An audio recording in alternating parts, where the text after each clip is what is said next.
All right, everybody, welcome back to, this will be episode 3 of Spooktober Cinema. This time around, we're going to talk to you about The Old Dark House. Mm-hmm. We just got finished watching this, so it's pretty fresh in my mind right now. Yeah, a little bit of background on The Old Dark House. This film was made in 1932. It was a Universal picture made by James Whale, around the same time he was making Frankenstein. And it features Boris Karloff, and the role is Morgan the Butler. So he was the big name in it. But a little bit more interesting fact about this film, it was considered a lost film at one point. No copies of it were known to exist after the 1940s. It disappeared until somebody found it mislabeled in the Universal vaults in the 60s. But the film print, because a lot of the films back then were produced with silver nitrate, it had deteriorated. So they had to restore it, and they went through years and years of historical preservation to get it back to where it was. And it's actually pretty good quality, considering that it was considered lost at one point. And, for some that had to go through a bunch of, fixes to get it to look decent. Yeah. And there was also a remake made in the early 60s by William Castle, and it's terrible. So thank God we're not talking about that one. I honestly didn't know about that. Yeah, it's awful. It barely resembles this movie. But this movie, it's one that's been one of my dad's favorites, and we've watched this many times through the years. Yes, you guys are the ones that introduced me to this. And I think every year, at least once a year, we watch it. So. So why don't you give a little bit of the plot points of the film? Yeah, well, the movie starts off where it's raining, and there's this married couple. I'm gonna really miss the names. I'm gonna forget though. I'm really terrible with names. The married couple just driving around, and they're lost. Driving on what I would more or less call hiking trails instead of roads, because it's just mud and water. And they have their friend in the back seat who's just pretty much sleeping the whole time. What's his name? Pendrell, played by Melvin Douglas. He's a pretty big name actor for the time. He's got his aviator stash on his face and everything. Yeah. He's just sleeping in the back, cracking jokes about how, we're in a horrible situation, but I don't care, whatever. They get past the little part, and then the big old mudslide happens, blocks the road off, and the only place is this old dark house. Pretty decent effect. Yeah, it was. I mean, I think it was, it looked like the whole mountain gave way the way they filmed it. They get to this old dark house. They're banging on the door, and then Karloff answers the door. He just cracks it up a little bit. He's looking through it. He's like, and then shuts the door. And you're like, okay. Yep. After that, they still decide this is a great place to stay for the night. He does open the door and lets him in. And then you're introduced to the one brother. Horace Fem, yeah. Played by Ernest Thesiger. He did a great job, I think. Ernest Thesiger is one of my favorite actors from this period. He was a British actor, mostly known for working in plays with Shakespearean plays and stuff. He's probably most well known to horror fans as the guy who played Dr. Pretorius in The Bride of Frankenstein. He was the doctor that lured Frankenstein back into creating a woman this time. And very interesting guy. All his roles are interesting, and he was an interesting man himself. He looks like he wouldn't have lived a normal life. No. He was a favorite of James Whale, who directed the film. That's why he appeared in so many of his films. So he shows up. They get to talking a little bit.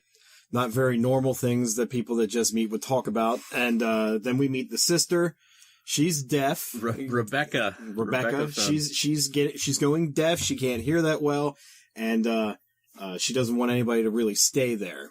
She continuously yells, "No beds," over and over again. A house with 50 rooms have no beds in it. This is giant house on a mountainside. No beds though. So they're soaking wet, and the one guy's wife decides she wants to change into some more other clothing. So Rebecca takes her to a bedroom to change. So she's just in there watching this woman change, and she knows it. She doesn't care. And she's just talking about a sister that was Rachel. Yeah, she was like, her sister Rachel, who she was a slut, and basically made her out to be a whore, and then she died young. Yeah, she was a whore, and then she died. She reminds me of you, actually. Yeah, she does. She's like, she reminds me a lot of you, young, only thinking about how to please your man. And I'm just like, wow. And this was you just met this person at the time when this film was made. It was pre ratings code.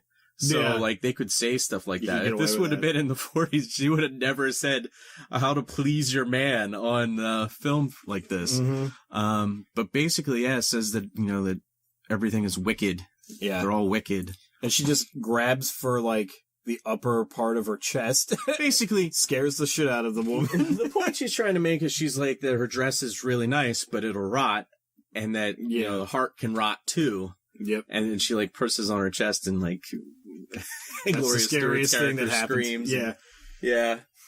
So Rebecca leaves. She, the girl she assaulted, opens a window for no reason at all, and then just exits the room as well. Yeah.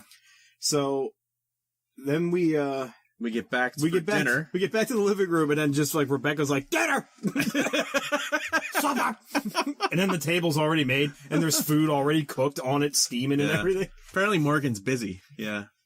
Oh, yeah, that's Boris Karloff's character, Morgan. I don't know if I said that. But... Morgan, the butler, who can't speak, but can apparently whip together a meal quite quickly. Very quickly, yes. And then the line, have a potato, which is probably the best line in the whole movie, is said at least 4 times, I think. Then they just decide to have, like, shots of them eating food.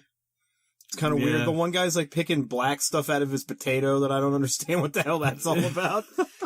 And the sister, Rebecca, she's just like, I kind of feel bad for this actress because they're just like, I want you to eat nonstop. Don't take a breath. Just chug water. And that's all you're going to do for this scene. And she's just there like, it's like The Simpsons, how they eat. Yeah. She's like, Well, another thing that they, like, James Whale really made a point of was them kind of passively aggressively arguing about whether to pray before the meal. Oh man, that was fantastically awkward. Yeah. You can pray to your gods. Because Horace is about to carve the roast beef, and we're not all heathens. We're not all heathens. He's like, oh, I forgot to indulge my sister in her tribal rituals. Where they sit there and give thanks to their gods. And she just basically just tells him to shut the fuck up. And he's just like cowers over his dinner plate. So she just like says grace for like a half a second, and then it was like the meal goes on. It's like, you guys argued more. It wasn't even the Lord's Prayer. It was extremely quick. Couldn't understand any of it. Yeah. But so yeah, then they eat, and then one of the other best characters in the movie shows up, Mr. Porterhouse. Sir William Porterhouse. Played by Charles Lawton. A huge man. And he likes food and money, and he likes to have a woman around for some reason that he doesn't please. Yeah. just to have just companionship, really. Just need her around. Yeah. So the two of them walk in, him and his, I don't even know if it's his wife or I guess maybe lover, I guess we'll say. They walk in, and right away, the Pendrell, he sees this guy's wife, well, it's not his wife, it's just this girl. Yeah, he sees, they're friends. He sees Porterhouse's like, liaison there, and he's just like, I'm pitching a tent here. He's like, oh, I gotta put my shoes on her feet. Yeah. That was kind of creepy. He's like, how are your feet? You'll dive cold. Have my shoes. And I'm like, you were like the OG foot guy. Because he talks about her feet like 2 other times. Yeah, he's really concerned about her feet. Very concerned. So he gives her his shoes, and then they're just kind of sitting there just like talking, staring into each other's eyes. And then that scene kind of just ends, sort of. Like, they're there talking at the fireplace. The caretaker of the house, the brother, is like, oh, by the way, did I tell you I'm wanted by the police? And everybody else is just like, oh, yeah, that's no problem. I'm okay with that. It's like, we had no idea. Yeah. You want gin? I like gin. Nothing but gin. Oh, my God.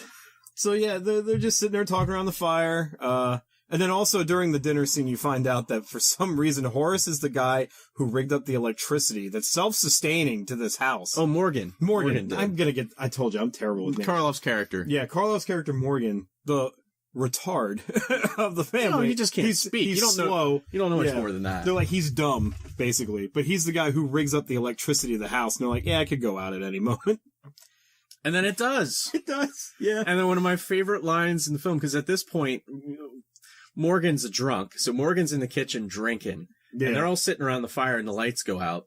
And they're like, well, can't we fix them? And Horace goes, well, Morgan's the only one that knows anything about our electricity. And as an electrician, he's currently disqualified. Oh, my God. So they have no lights, so we have to go get this lamp. Yes. And this... I love how the lamp is the MacGuffin that keeps the story going forward. Yeah, we need to get this lamp that's way up on the landing. Apparently this place is like 4 stories, this house. Because the lamp's on the 3rd floor or whatever, and it's on the landing. Oh, wait, no, it's on the 4th floor or whatever. Mm-hmm. It's on the landing. So they're like, the sister's arguing with the brother. So, well, it's too heavy for me. You should go get it. And he's like, well, I'm old and well, you can clearly tell that Horace does not want to go up there. Yeah. And you don't really know why, but he's just really like, no, we don't need to go get that lamp. Yeah. No, we're fine. So they talk the one guy into going up with him. What's the guy's? I can't remember. The husband. I want to say Craven, but it's probably wrong. Yeah. But he's probably the least interesting male character of the entire film. He really served no purpose other than just being that woman's He was just wife. that guy, yeah. That guy's husband, yeah. He was probably the most underdeveloped character in the whole film. He goes up with him. They get to about they get Horace's room. Yeah, they get to his room. He's like, that's my room. I have nice things in there. You want me to show you? Yeah, he says that he has a couple things he wants to show him. Yeah. It's really weird. Like, and he's like, well, should we get that lamp? He's like, we don't need that lamp. Why don't we just go in my room? Wait a minute. We'll come down and say we couldn't find it. Or it's broken. He's like, well, what's wrong? What's wrong with going up and getting the lamp? He's like, it's just too heavy for me. You see, I'm afraid I would just be a detriment to the whole thing. He's like, well, if it's heavy for you, what about me? He's like, oh, it's actually quite light, really. Oh, I'm sure you could handle it real easily. It's well, not for really you, that heavy at all. For you, it wouldn't be heavy. I mean, and then he just goes to his room. He just walks backwards into his room. So then the guy goes upstairs to get the lamp. On his way there, he hears like some voices behind a door. And then he gets up to the 4th floor, gets the lamp, and he sees this door is bolted shut. Mm-hmm. Not only is it like padlocked, but then it's got like a slide Yeah, it's got a slide bolt going across. Yeah. And there's a plate of food sitting out on the table next to the lamp. So, naturally, if this is the first time you're in a house like this, you decide, well, I'm going to go back downstairs and tell people we need to come back upstairs and investigate all of this shit. So as he's coming back down with the lamp, Morgan's gotten out of the kitchen. Yeah. And he's after Gloria Stewart. Yeah. And he's like trying to, who knows at this point what he's trying to do. And he basically chases her up the stairs to where her husband is coming down the stairs. And he's like, okay, you better stop, all this stuff. He punches Morgan. Morgan is just completely non-fazed by any of this. He's just like... Yeah, Morgan just walks up and kind of just looks at him, and the guy just punches him square in the face. Morgan, like, stumbles back, like, twice, and then just comes up and grabs the guy. Yeah. And then they're just, like, tussling around, punching each other. So then the guy's like, well, that's enough of this. Takes the lamp that was there's so much they needed. The important lamp. Yeah, and just crashes it over his head, sending him toppling down like 2 flights of stairs. Yeah. Meanwhile, nobody heard this. And like, nobody does anything about it. And they're just like, and then he just looks at his wife and he goes, I heard somebody talking behind a door upstairs. Yeah. We need to go up and check it out. He literally like almost killed a guy. And he's like, well, now that that's over, we need to go investigate this weird shit I found upstairs. So then the two of them go upstairs. Then we get served the scene where Pendrell and Porterhouse's girl are in a car outside drinking. They went out for whiskey, yeah. Yeah, drinking. He's wrapping cloths around her feet because it's really important. Because her feet got wet. Her feet got wet again. Yeah, so he's like, I gotta try your feet. So when they, one thing's for sure, that woman is going to have the best feet in that relationship. So they're just out there talking, and basically they're just like, oh, I love you. That's all that scene really accomplishes. They come back into the house, Porterhouse is sleeping. Yeah. This is probably my favorite thing in the whole. He wakes up and he's like, "Where you two been?" Like, he lets him in the house. He's like, "Where have you been?" They're like, "We were out there. We were drinking." And he's like, "Oh, where are you?" "Yeah, what's wrong with her feet?" "Well, her feet got wet." "Feet got wet, eh?" He sit down. He's like, "I don't think your feet was the only thing that got wet." Yeah, basically, she's like, and other Bill, stuff happened too. He's like, "Oh, I bet it did." Yeah, I bet it did. And she's like, "Well, Bill, you're probably not going to like to hear this, but I've fallen in love." He's like, "With him, huh?" He's like, "Yes, with him." A darn fool. Yeah. So she gets up and, like, goes somewhere to get something, and then Pendrell, the sly bastard that he is, just sits down on the chair right next to the guy who he just stole the woman from. And he's just like, you know, she doesn't know everything either. In the crisp light, in the crisp coolness of morning light, I'm going to ask her to marry me. He's just like, "Yeah, devil you. Yeah, we're best friends now. Yeah, let's go over here and have a drink together." He tells him it's the best day of work he's ever done. He's just like totally okay with it. And now like, they gotta go pick that table up, you know? Split second. Morgan Like, knocked over yeah, earlier. I haven't seen faster best friends besides like Batman and Superman. Like, it was ridiculous. You would think that their mother's names were both Martha, but yeah. So that happens. That's all. So now that basically just wraps in the whole Pendrell has somebody he cares about thing. yeah. So then the two people are upstairs. Yeah, we're going to investigate the noises behind the door. Yeah, they go into the room. There's this old bat sleeping in a bed. It's actually a man. Well, still. It's supposed to be their dad. Okay. Well, there's this old bastard sleeping in a bed. And they're just like, you know, "What's going on here?" And he's just like, "Sit down, I got a story to tell you." I got a story for you. You would think it's an old woman, but it's really not. Yeah. So, like, basically through all this exposition, it's just like, "Oh, well, you know, there's a worse older brother, Saul. Mm-hmm. He lives upstairs. He tried to burn this place down several times. That's why he's locked in that room." Mm-hmm. And then, they're like, "Yeah, what's Karloff's character's name? Morgan. Morgan. Morgan will let him out if he gets too mad or something like." So that's basically all this was. They leave and they're like, you know, "Oh, Morgan's gonna let him out. We'll lock you in here, old ma'am, sir." And by that time, you think that character's dead because they didn't respond at all. Yeah. So they lock the door. They come out. And then they tell the sister. She's freaking out. You see a hand land on the banister. And then Morgan comes walking down the stairs. And you're like, okay, so Saul's out. Yeah. Morgan comes down. Like, all the characters are in the living room right now looking up the staircase. Morgan comes down, just looks at the one guy in the face, and then just, like, grabs him again.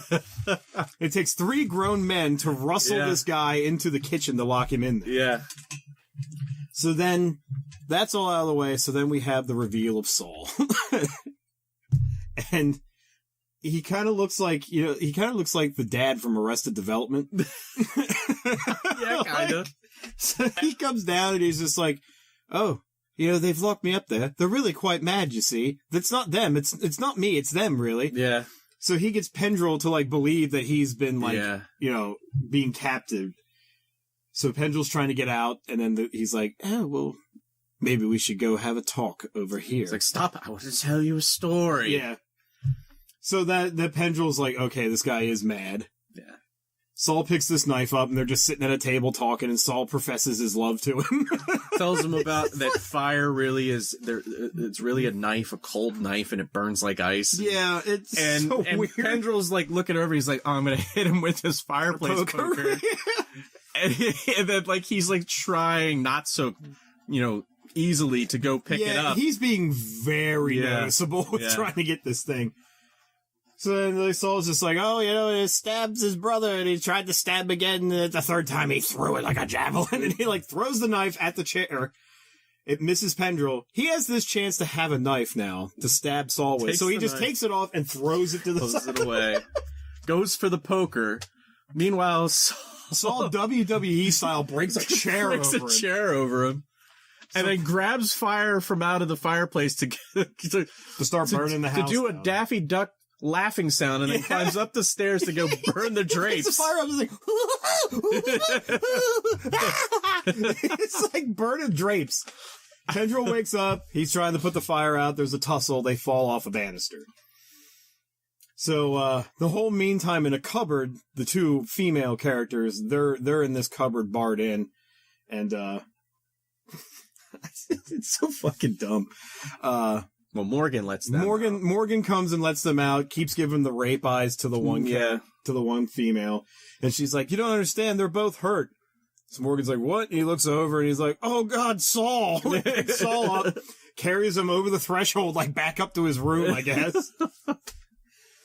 And then, they pretty much, the one guy, Pendrell's not dead. They thought he was, but he's like still alive. And they just, I guess, go to sleep downstairs. Yeah, he goes to sleep with probably a concussion. Probably not a good thing. So morning comes. Here comes Horace out, smiling. Yeah, Horace comes out. Good morning. You know, the place is trashed. Yeah. Like, stuff's burnt. Stuff is smashed everywhere, and he's just like, good morning, I'm still alive. I didn't die, so that's all that matters. Good morning. The house is still here. Didn't get burnt down. I'm not dead. Everybody wakes up and they're like, yeah, good morning. It's like, well, it looks like it's kind of cleared up outside. We could probably go get an ambulance now. So the two main characters get in the car and go get an ambulance. Pendrell's got, like, you know, to fix his falling off a banister, he's just got some cloth wrapped around his head. He's there, he's come to now, and he's, you know, the female character, the one he's in love with, like, oh, it's Gladys. Morning, it's cold and crisp, and he's like, I love you, will you marry me? Meanwhile, they kiss, and fucking Porterhouse is sitting right behind him snoring loudly, and that's the last thing you hear on film is Charles Lawton snoring. Yep. The end. I find it more, it's not scary in the slightest, but it's one of those movies like you watch because it's funny as hell. Like what they did with it. Like, it's weird, sarcastic British humor. Yeah.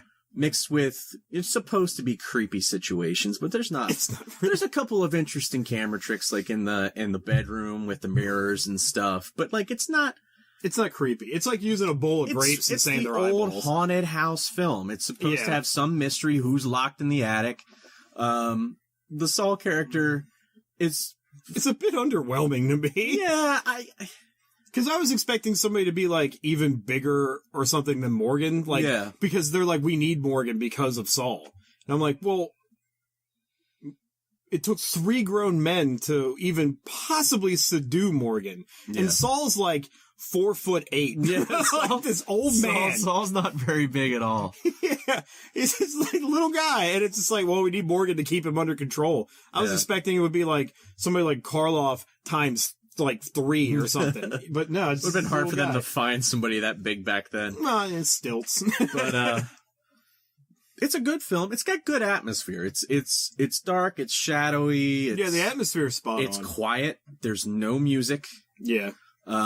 Which creates an atmosphere. You just get the thunder and the rain outside. It's a good film to watch, you know, in the dark. It's fun. It's a fun film to watch in a group. Yeah, it's definitely a good time. Like the third time he tells somebody to have a potato, everybody's laughing, and that becomes a part of your vocabulary.